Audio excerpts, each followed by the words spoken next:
Subscribe कीजिए loan deals channel को और बेल आइकन बटन को दबाना ना भूलिए ताकि लेटेस्ट वीडियो आपके पास सबसे पहले पहुंचे। Hey guys, welcome back to my channel loan deals. दोस्तों, मैं समाधान पाटिल फिर से हाजिर हूँ एक और नई वीडियो के साथ। दोस्तों, मैं मेरे चैनल पर फाइनेंस, लोन से जुड़े बिजनेसेस, फाइनेंस से जुड़े बिजनेसेस और लॉ एंड ऑर्डर्स पर वीडियो लाता हूँ। तो इस तरह की वीडियो देखने के लिए बने रहे मेरे चैनल के साथ। मेरे चैनल को सब्सक्राइब कीजिए और साथ ही में बेल आइकन बटन जरूर दबा दीजिए ताकि मेरा जो भी नया वीडियो आए उसका नोटिफिकेशन आपके पास सबसे पहले आता रहे। तो चलिए वीडियो शुरू करते हैं। तो दोस्तों, आज हम बात करने वाले हैं प्री ईएमआई क्या होता है और फुल ईएमआई क्या होता है। दोस्तों, आप किसी भी प्रकार की लोन लेते हो तो उस लोन में जो ईएमआई बनती है यानी कि इक्विटेड मंथली इंस्टॉलमेंट, तो उस ईएमआई में कुछ हिस्सा प्रिंसिपल अमाउंट का होता है और बाकी का इंटरेस्ट अमाउंट का होता है। यानी कि प्रिंसिपल अमाउंट और इंटरेस्ट अमाउंट जोड़ के ही हर बैंक एनबीएफसी कंपनी ईएमआई बनाती है। तो इसमें ये प्री ईएमआई और फुल ईएमआई में क्या डिफरेंट होता है। तो दोस्तों, प्री ईएमआई में क्या होता है, ये जो प्रिंसिपल अमाउंट होता है ये नहीं जोड़ा जाता। यानी कि जो भी बैंक होती है वो प्रिंसिपल अमाउंट नहीं जोड़ती है। उस प्री ईएमआई में ओनली आपको इंटरेस्ट देना होता है, जबकि फुल ईएमआई में क्या होता है, प्रिंसिपल अमाउंट प्लस इंटरेस्ट दोनों अमाउंट जोड़ी होती है। तो इस तरह से प्री ईएमआई और फुल ईएमआई होती है। तो अब बात करते हैं कि प्री ईएमआई कब लगती है और फुल ईएमआई कब लगती है। दोस्तों, मान लो कि आप अगर किसी प्रकार का घर खरीद रहे हो या किसी प्रकार की प्रॉपर्टी खरीदते हो, तो मान लो कि आप प्रॉपर्टी देखने जाते हो और प्रॉपर्टी अंडर कंस्ट्रक्शन में होती है, यानी कि उस प्रॉपर्टी की ओनली बुकिंग चालू हुई होती है। तो जब आप वो प्रॉपर्टी देखने जाते हो तो वो अंडर कंस्ट्रक्शन होती है और आपने प्रॉपर्टी बुक कर लिया कुछ टोकन अमाउंट दे के, और उस प्रॉपर्टी को रेडी होने में 2 साल या 3 साल तो नॉर्मली बिल्डर लगाते ही है। तो हम उदाहरण के तौर पे जानते हैं वो प्री ईएमआई किस तरह से लगती है।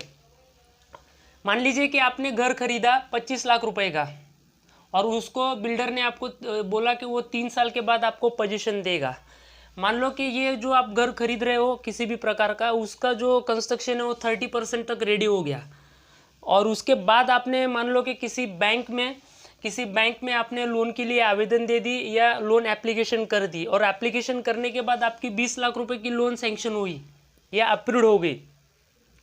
अब उस केस में क्या होता है, बैंक आपका जो आप जिस भी प्रॉपर्टी पर लोन ले रहे, बैंक वो प्रॉपर्टी को देखेगी कि इसका 30% जैसा काम हुआ है, तो बैंक आपको क्या करेगी, ये 20 लाख का अमाउंट डिसबर्स नहीं करेगी।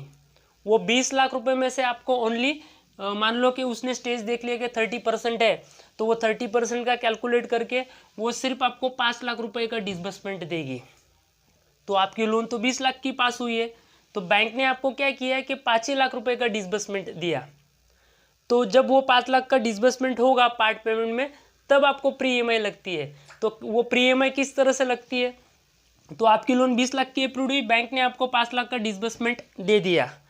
तो यहाँ पे आपको प्री ईएमआई बैंक ने कैलकुलेट करके आपकी हर महीने की ईएमआई जो है 5 लाख रुपए पर वो 4167 रुपया लगा दी। तो वो जैसे 6 महीने तक आपको ये 5 लाख हर महीने आपको 4167 इस तरह से ये 6 महीने तक आपकी ईएमआई आपको भरनी पड़ी, प्री ईएमआई भरनी पड़ी। यानी प्री ईएमआई में ओनली इंटरेस्ट ही होता है। जैसे कि मैं पहले भी बोला आपको कि प्री ईएमआई में प्रिंसिपल अमाउंट नहीं होती है। तो इस तरह से आपने 6 महीने तक 4167 रुपया भर दिया। उसके बाद बैंक ने फिर वेरिफिकेशन किया, आपकी जो प्रॉपर्टी है वो 30% की जगह आपकी प्रॉपर्टी का कंस्ट्रक्शन 50% हो गया। फिर बैंक को लगा कि हम और इसमें डिसबर्समेंट करते हैं, तो 6 महीने के बाद बैंक ने और 10 लाख रुपए आपको डिसबर्समेंट दे दिया। यानी कि पहले 5 लाख डिसबर्समेंट दिया था 6 महीने पहले, उसके बाद 6 महीने के बाद आपकी प्रॉपर्टी का कंस्ट्रक्शन का जो स्टेज है तो वो बढ़ गया, तो बैंक ने यहाँ पे 6 महीने के बाद और 10 लाख का आपको डिसबर्समेंट दे दिया। तो अभी ये 5 लाख पर ये प्री ईएमआई थी, अब ये 10 लाख पर आपको प्री ईएमआई लगने लगी 12,500। फिर इस तरह से और 6 महीने आपने 12,500 हर महीने 6 महीने तक वो ईएमआई भरी।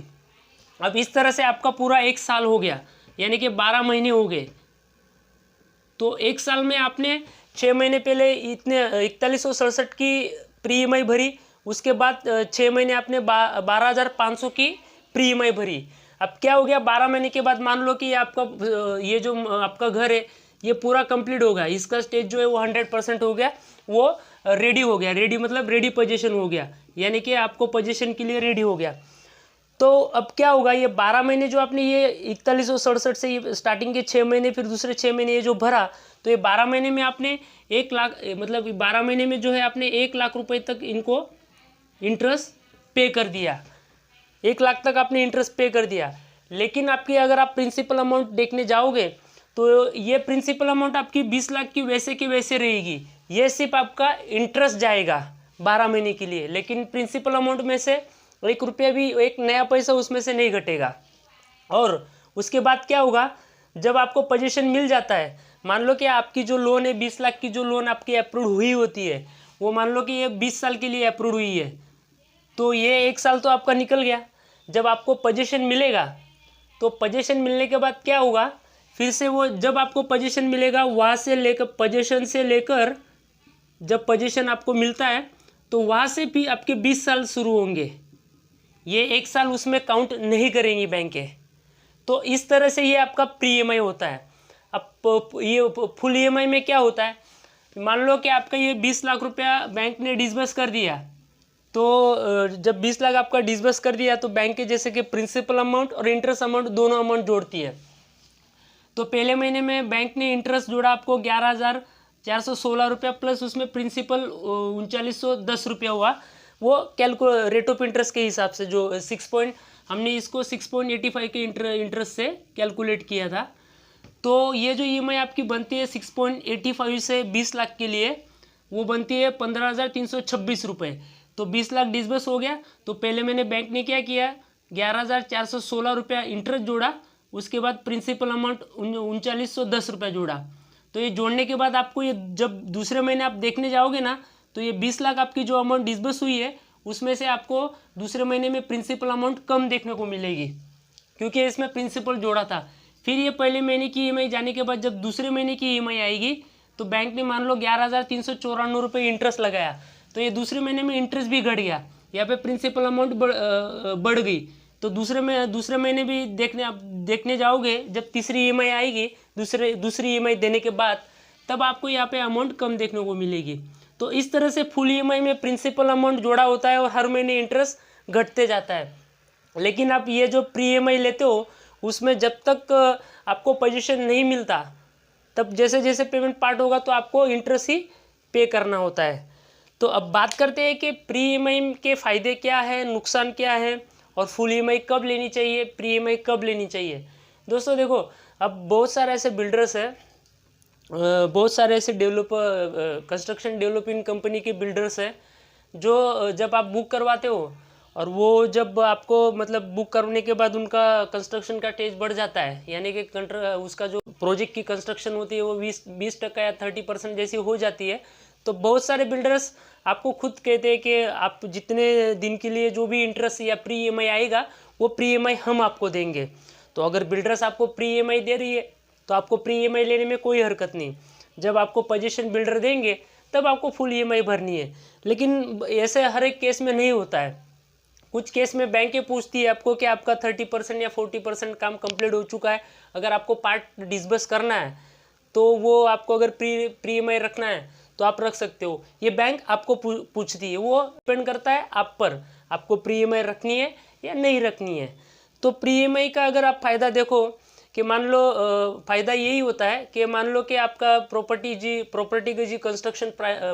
की जो कंस्ट्रक्शन स्टेज होती है, अगर उसके लिए मान लो 2 साल और लगने वाले, बिल्डर ने आपको 3 साल के लिए बोला, लेकिन वो 3 साल तक उसका कंस्ट्रक्शन नहीं हुआ और उसका कंस्ट्रक्शन और 1-2 साल बढ़ गया, तो आपको लग रहा है कि अगर मैं फुल डिसबर्समेंट करवा लूँ, मेरी 15,326 की EMI आएगी और मेरे दूसरे भी और कुछ लाइबिलिटीज़ है, यानी कि आपके कुछ दूसरी और लाइबिलिटीज़ है, और वो लाइबिलिटीज़ और ये 15,300 आप एक साथ नहीं भर पाओगे। आपको लग रहा है कि नहीं, मैं धीरे धीरे ये भर दूंगा, फिर जब पोजीशन मिलेगा तो आपकी दूसरी जो लाइबिलिटीज़ है वो कम हो जाएगी और आपको खाली EMI ही देनी रहेगी। तो आपको प्री EMI लेने में कोई दिक्कत नहीं। लेकिन आपको किसी भी प्रकार की प्रॉब्लम नहीं है, मतलब आप फाइनेंशियली स्ट्रॉन्ग हो, तो आप प्री EMI में ना जाए। आपको पूरा डिसबर्समेंट करके आप यही जो फुल EMI होता है उस फुल EMI में ही आपको बेटर रहेगा, क्योंकि अगर आप प्री EMI में जाएंगे तो अननेसेसरी आपको इंटरेस्ट पे करना पड़ेगा। तो दोस्तों उम्मीद करूँगा कि आपको मेरा वीडियो पसंद आया होगा। अगर वीडियो में कुछ भी जानकारी समझ में नहीं आई है तो आप मुझे कमेंट बॉक्स में कमेंट लिख कर भेज सकते हो। मैं आपके हर एक सवाल का जवाब दूंगा। तो अभी के लिए इतना ही, फिर मिलेंगे नए वीडियो के साथ। तब तक के लिए जय हिंद।